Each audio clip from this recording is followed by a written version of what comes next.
third trip to that game, and he does a heck of a job. And you tip your cap to Quinnipiac.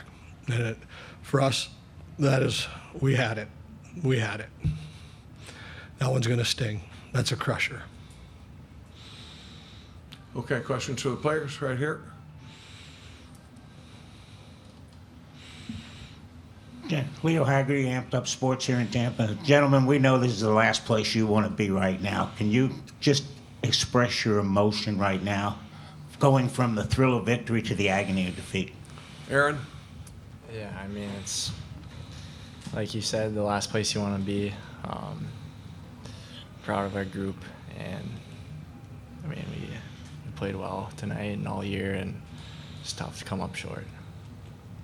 Rhett? Yeah, I just think through this game, it really showed how connected we were and just feelings of love for each other and connection.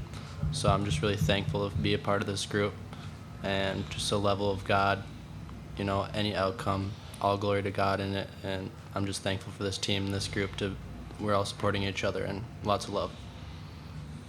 Okay, further questions for the players right here? Guys, Quinnipiac limited your shots on goal in third period to 2. What did they do specifically during that period that was so hard to play offensively? Rhett? Could you repeat the question, please? Sorry. In the third period, what did Quinnipiac do specifically defensively that limited your shots on goal? I mean, yeah, obviously they're an older, stronger group. Not necessarily stronger. I think our group is insanely strong, but obviously they're shut down, and they're a very systemized team. You know, we stuck to our game plan, but it was just a tough game. You know, it's hard to comment on this right now. I'm sorry. Okay, further questions for the players in front here? Chris Eckes, Gopher Puck Live. Only one team can win the last game of the year. Win or lose, this is the last game that some of your guys are going to play on your team. Can you guys talk about the group you had this year and sort of, Rhett, you talked a little bit about how connected you were, how together you were. Just talk a bit about the guys. Aaron? Yeah, I mean, we really did have a special group. Obviously with the talent we had, but it was much more than that. Just a lot of really nice guys, and that's what makes it so tough. Like, guys moving on. Yeah, we really had a good, nice group of guys. Rhett? You know, through this experience, I think it's only going to make our group stronger. You know, of course, we would have loved to come out with the win, but I think something like that, it allows us to drive forward, and for the guys moving on, I think it's going to allow them to have more motivation to become the great player that they're meant to be. Jess? Jess Myers from the Rink Live. Aaron, it's been said that frustration is a wasted emotion, but when there wasn't the ability to make some of the plays you've made in the past, how do you think your team did kind of controlling its emotion, and what did Quinnipiac do to kind of disrupt, I guess? Yeah, I mean, Quinnipiac, obviously they were coming out hot. Second and third period, they were making a push, and you know, we did the best we could to keep it under control. But you know, they're a good team, and they played well too. Okay, Randy? Randy Johnson, Minneapolis Star Tribune. Aaron, what was said between the third period and overtime in the locker room? What was the message? I mean, just keep going. Like, we were confident with where we were at, and you know, we just wanted to keep playing how we're playing, and just didn't turn out.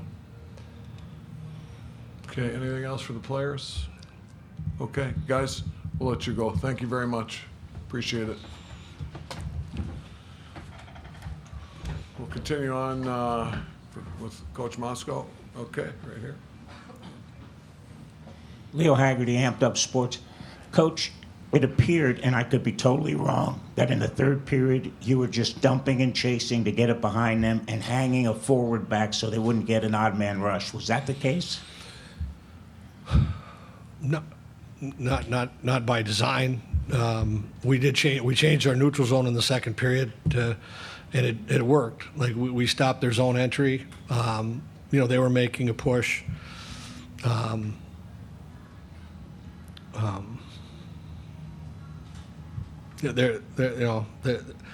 tip your hat to Quinnipiac. They're very difficult, but we were in the right spot. Turn the puck over for one. Second one never should have went in. That was an unfortunate situation right there.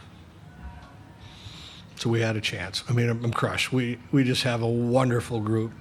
I mean, the love in that room for that group. I'm just crushed for them and for all of us. Our fans were fantastic.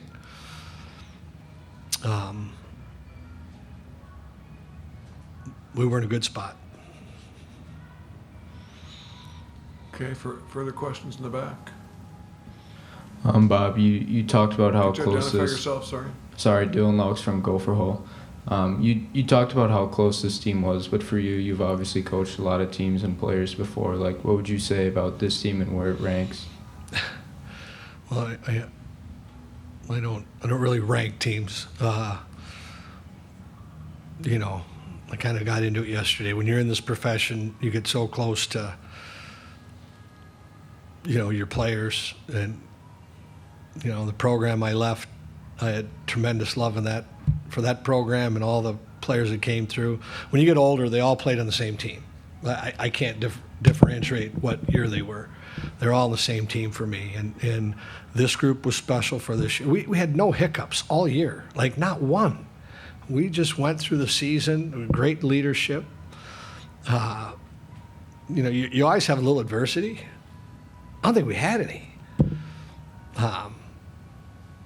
That doesn't happen very often.